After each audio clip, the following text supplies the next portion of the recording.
चलिए अब रुक करते हैं कुछ और खबरों का। दिल्ली विधानसभा का 3 दिवसीय सत्र शुरू हो गया है। सत्र के पहले दिन विधानसभा के नवनिर्वाचित सदस्यों ने शपथ ली और दिल्ली विधानसभा अध्यक्ष के तौर पर विजेंद्र गुप्ता चुने गए। देखिए इससे जुड़ी हमारी special report. Bharatiya Janata party Delhi की नई विधानसभा का पहला सत्र हंगामे के साथ शुरू हुआ। आम आदमी पार्टी ने आरोप लगाया कि दिल्ली में बीजेपी की सरकार दलित और सिख विरोधी है। नेता विपक्ष आतिशी ने मुख्यमंत्री कार्यालय से भीमराव अंबेडकर और शहीद भगत सिंह के चित्र हटाए जाने का मुद्दा उठाते हुए कड़ी नाराजगी जाहिर की। उसके बाद आम आदमी पार्टी के विधायकों ने नारेबाजी करनी शुरू कर दी। वहीं बीजेपी के विधायकों ने भी विधानसभा में जमकर नारे लगाए।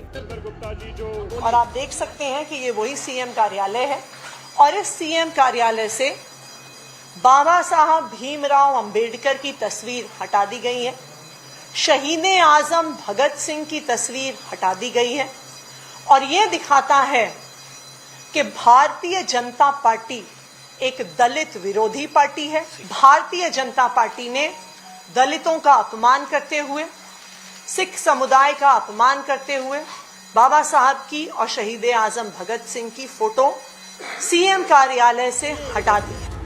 जिस वक्त विजेंद्र गुप्ता को स्पीकर बनने पर सदस्य बधाई दे रहे थे, उसी वक्त आतिशी ने ये मुद्दा उठाने की कोशिश की, जिस पर सदन में हंगामा हो गया। स्पीकर विजेंद्र गुप्ता भी नाराज दिखे। विजेंद्र गुप्ता ने कहा कि आतिशी ने राजनीतिक स्वार्थ की वजह से सदन का माहौल खराब करने की कोशिश की है। मुख्यमंत्री कार्यालय से बाबा साहब भीमराव अंबेडकर की और शहीद आजम भगत सिंह की फोटो हटा दी गई है, जो दिखाता है कि भारतीय जनता पार्टी की दलित विरोधी मानसिकता है, सिख विरोधी मानसिकता है। बाबा साहब भीमराव अंबेडकर कौन है? वो व्यक्ति हैं जिन्होंने भारत को संविधान दिया, लेकिन भारतीय जनता पार्टी ने सरकार में आते ही मुख्यमंत्री कार्यालय से बाबा साहब भीमराव अंबेडकर की तस्वीर हटा दी। आप बैठिए मैडम, बैठिए। भगत सिंह की तस्वीर हटा दी। ये जो समय है, ये शिष्टाचार यहाँ पे संबोधन था, आपको उसका पालन करना चाहिए था। राजनीतिक मंच नहीं बनाना चाहिए था। मैं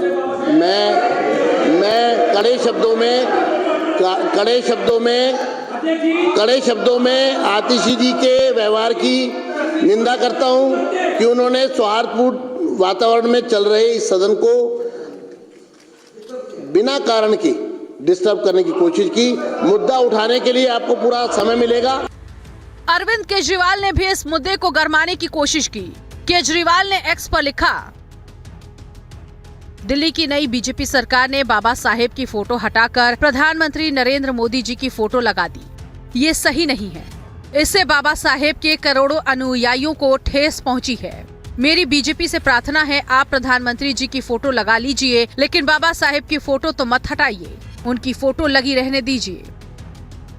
वहीं बीजेपी ने आम आदमी पार्टी के आरोपों का खंडन किया है। जिन लोगों ने फ्राइडे का दिन प्राइवेट मेंबर डे खत्म कर दिया हो, रेजोल्यूशन लाने का अधिकार मेंबर्स का छीन लिया हो, वो बाबा साहब की बात करेंगे। जो शराब घोटाले में जेल चले गए हों, वो भगत सिंह की बात करेंगे। बात बाबा साहब की और भगत सिंह की नहीं है, बात है सीएजी रिपोर्ट की।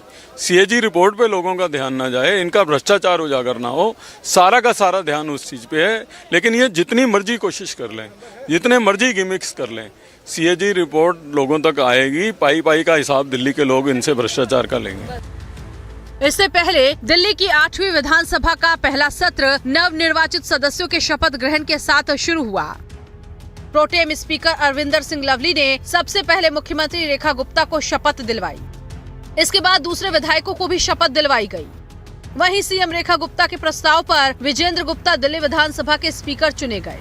इस दौरान सीएम रेखा गुप्ता ने विजेंद्र गुप्ता की जमकर तारीफ की। नेता प्रतिपक्ष रहते हुए कई बार बहुत ही बुरे व्यवहार का सामना भी आपको करना पड़ा, जब कई बार आपको यहाँ से उठा करके बाहर भेज दिया जाता था।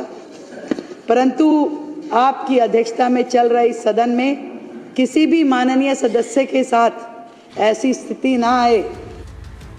दिल्ली की पूर्व मुख्यमंत्री आतिशी ने सदन में आपकी ओर से मोर्चा संभाला है। उन्हें विपक्ष का नेता बनाया गया है। हाल के चुनाव में आतिशी अपनी सीट कालकाजी को बरकरार रखने वाली आपकी एकमात्र दिग्गज थी। और देश में राजनीति में ये पहला मौका है जब किसी राज्य की मुख्यमंत्री और विधानसभा में विपक्ष की नेता दोनों महिलाएं हैं। खास बात ये है कि सदन में मंगलवार को सीएजी की रिपोर्ट पेश की जाएगी। बीजेपी का कहना है कि कैग की रिपोर्ट में बहुत सारे तथ्य हैं जो अब बाहर आएंगे। इतने सालों से कैग की रिपोर्ट पेश नहीं की गई थी। दिल्ली के मंत्री मनजिंदर सिंह सिरसा ने कहा कि कैग रिपोर्ट में शराब आपूर्ति में अनियमितताओं का जिक्र है। उन्होंने ये भी कहा कि अब सच्चाई सामने आएगी। आप मुख्यमंत्री जी के कमरे के अंदर ही खड़े हैं। भीमराव अंबेडकर साहब की, पूजनीय भीमराव अंबेडकर साहब की फोटो वो सामने लगी हुई है। इधर शहीद आजम भगत सिंह जी की फोटो लगी हुई है। ये पर्पस क्या है? संवैधानिक तौर पर राष्ट्रपति जी की, प्रधानमंत्री जी की, गांधी जी की फोटो भी लगी है। ये इसका एक पर्पस क्या है? पर्पस ये है कि किसी तरीके डाइवर्ट किया जाए, क्योंकि कल कैग की रिपोर्ट पेश होने वाली है। क्यों कर रहे हैं? क्योंकि कल उनके घोटाले सामने आने वाले हैं। आम आदमी पार्टी ने दिल्ली के सीएम रेखा गुप्ता के आवास के बाहर प्रदर्शन भी किया। आतिशी ने महिलाओं के साथ धोखा करने का आरोप बीजेपी पर लगाया है।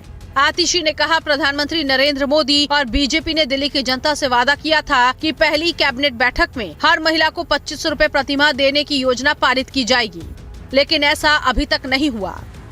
भारतीय जनता पार्टी की मुख्यमंत्री श्रीमती रेखा गुप्ता जी के कार्यालय से शहीद आजम भगत सिंह और बाबा साहेब भीमराव अंबेडकर की तस्वीर हटा के नरेंद्र मोदी जी की तस्वीर लगा दी गई है, जिससे देश के लाखों करोड़ों दलित और सिख समुदाय के लोगों की भावनाएं आहत हुई हैं। विधानसभा सत्र के पहले ही दिन सदन में जोरदार हंगामा देखने को मिला।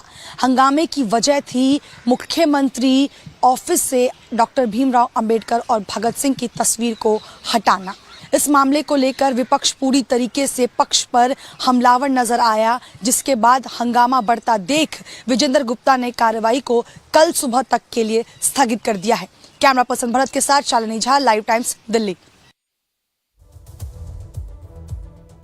और इसी के साथ लाइव टाइम्स पर खबरों का सिलसिला लगातार जारी है। जुड़े रहिए।